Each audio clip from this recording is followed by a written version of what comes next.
up, everybody? My name is Mike Brown, aka Review King MB, and does it hold up? We are here to look at a film that I grew up on, and let's see if it still holds up as me being an adult. Richie Rich!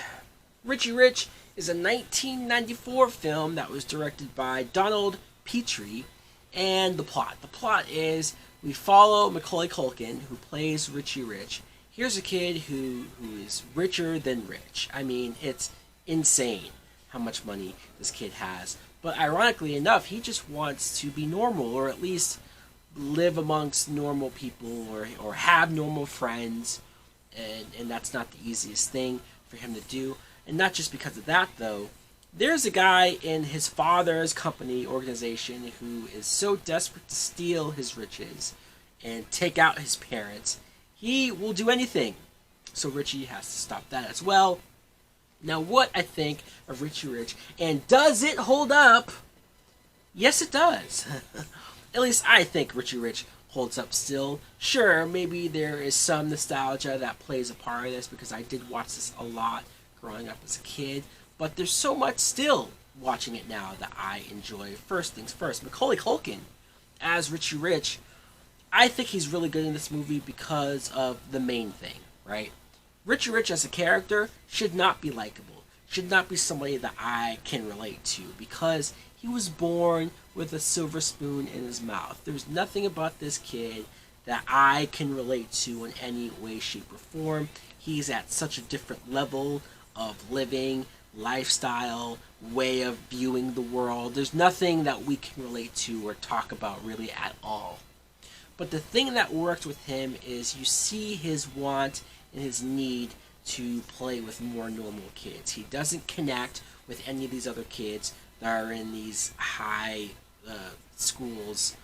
You know, a lot of a-hole kids in that school.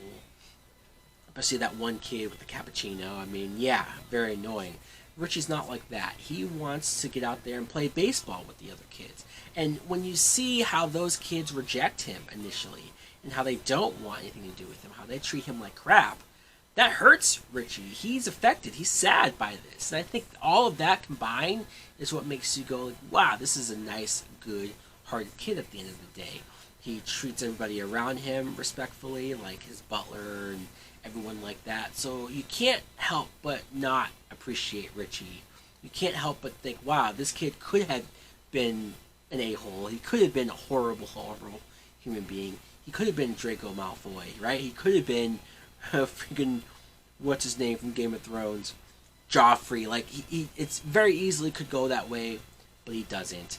And some of the other cast, Jonathan Hyde plays the butler.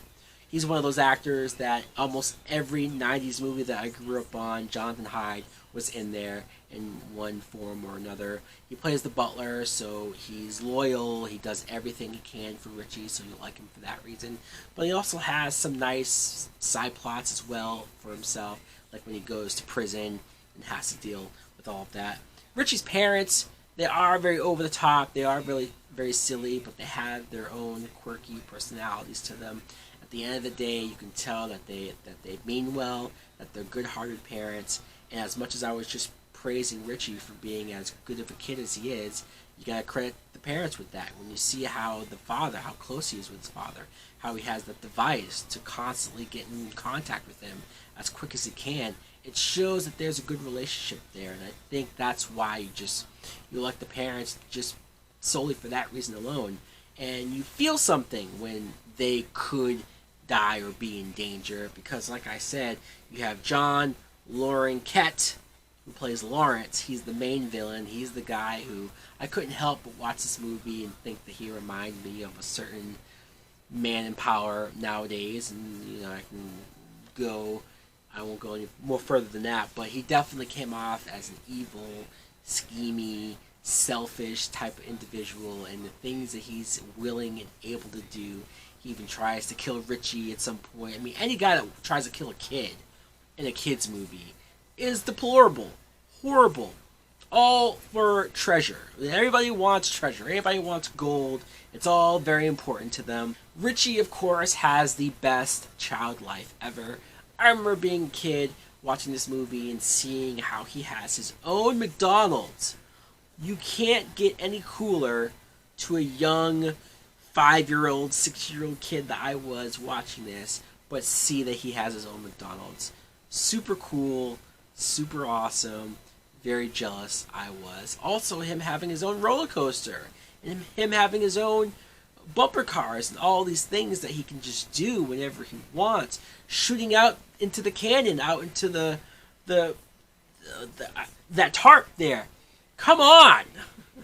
That's the life. That's the best life. And I'm sitting here, even now to this day, jealous as all hell of Richie. I liked seeing the kids work together, though, towards the end. It becomes one of those 80s movies, even though it's in the 90s. It reminds me, it harkens back to an 80s movie where a bunch of kids have to come together and fight off whatever villain that they have to do.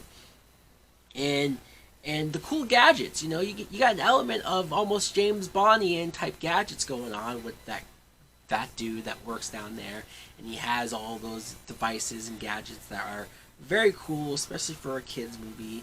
It's something that when I look back and think back, I go, you know, there's a little bit more effort and care put into the kids movies that I feel like I grew up on. Maybe I'm biased, but I think this is definitely one of the ones that hold up. That's still a lot of fun, something that I am proud to still own to this day. So guys, let me know in the comments below if you too have seen Richie Rich. What do you think of it? Do you like it as well? Do you agree that it holds up? Or do you think, no, it's lame as hell? Like, comment, subscribe. Later!